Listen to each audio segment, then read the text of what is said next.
तो हम पढ़े हैं पैथोलॉजी के कुछ इंपॉर्टेंट टॉपिक्स और जो कि आपके वाइवास पी और BCQs और प्रेजेंटेशन मेकिंग के लिए बहुत ज़रूरी है। और अगर आपके कॉन्सेप्ट क्लियर नहीं है और आपने अभी तक साल भर स्टडी नहीं किया और एग्जाम होने वाले हैं और आपके पास 1-1.5 हफ्ता ही है, तो ये टॉपिक्स और ये वीडियोज़ आपके लिए बहुत इंपॉर्टेंट है। इनको देख लीजिए और आपका पैथोलॉजी के लिए जो कॉन्सेप्ट है डिफरेंट चीज़ों का, डिफरेंट टॉपिक्स का, वो क्लियर हो जाएगा। तो आज हम पढ़े हैं मस्कुलर डिस्ट्रॉफी। आपने वीडियो टाइटल देख के अंदाज़ा लगा लिया होगा।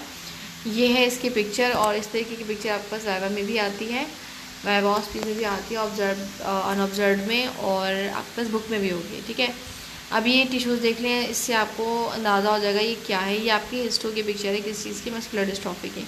मस्कुलर डिस्ट्रॉफी क्या होती है कि भाई मसल्स के साइज़ में कमी आ जाए, उसको हम कहते हैं कि मस्कुलर डिस्ट्रॉफी हो गई है।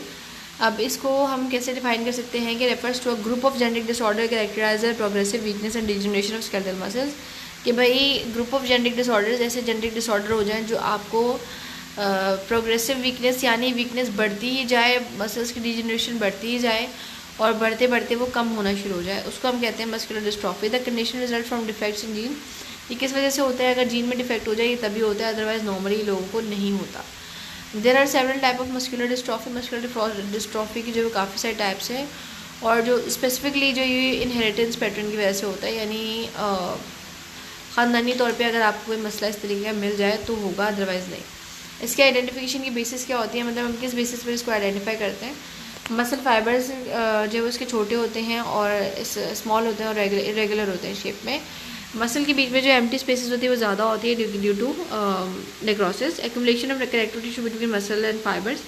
कनेक्टिव टिश्यूज जो मसल फाइबर्स के अंदर एक्यूमुलेट होना शुरू हो जाते हैं।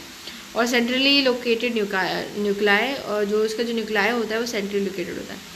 क्लिनिकल फीचर्स क्या होते हैं? क्लिनिकली हम ये देखते हैं कि मसल वीकनेस जो वो बढ़ती चली जाती है, न्यूरल डिसेबिलिटीज़ बढ़ती शुरू हो जाती हैं, मसल वेस्टिंग स्टार्ट हो जाती है, यानी साइज़ जो है कम होता रहता है, हार्ट प्रॉब्लम धीरे धीमे और हार्ट फेलियर भी हो जाता है, जॉइंट्स जो है वो लूज़ हो जाते हैं। जाहिर सी बात है, आसपास के मसल्स का साइज़ छोटा हो रहा है तो जॉइंट्स भी लूज़ हो जाते हैं, और साथ के साथ मसल पेन, कार्ब्स पेन और ब्रीथिंग प्रॉब्लम्स भी हो जाती हैं। अब इसकी कॉम्प्लिकेशंस क्या है? इसकी कॉम्प्लिकेशंस में आपके पास आता है respiratory failure, heart problem, contractures, difficulty in swelling, cognitive impairment और स्कोलियोसिस।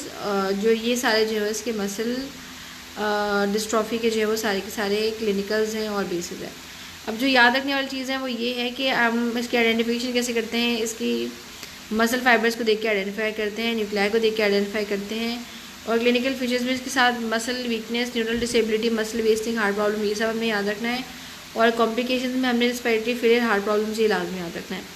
तो ये थी आपकी थोड़ी सी क्या कहना चाहिए कि मसल डिस्ट्रॉफी के हवाले से डिटेल्स, और उम्मीद करती हूँ कि समझ में आया होगा। अगर अभी तक आपने एग्ज़ाम्स के लिए तैयारी नहीं की है तो इतना पढ़ लें, इसके बाद आप चले जाएं पास पेपर्स की तरफ, तो आपका कॉन्सेप्ट भी क्लियर होगा, वाइवास पी में भी कर लेंगे क्लियर। और ये है कि आपको BCQs MCQs समझ में आ रहे होंगे, और समझ में आना इंपॉर्टेंट है। तो आपको अगर एक दफ़ा MCQ समझ में आ गया तो फिर आप आंसर उसका ईजिली लगा सकते हैं, अगर इतना कॉन्सेप्ट क्लियर हो तो उम्मीद करते हो थोड़ा सा टॉपिक इजी था, आसान था, शॉर्ट था, समझ में आया होगा। दुआ में याद रखिएगा, अपना ख्याल रखिएगा, और नोट्स के लिए मुझे इनबॉक्स कर सकते हैं, मेल कर सकते हैं, इंस्टा और FB पे कॉन्टैक्ट कर सकते हैं। अल्लाह हाफिज़, take care, stay blessed, thank you.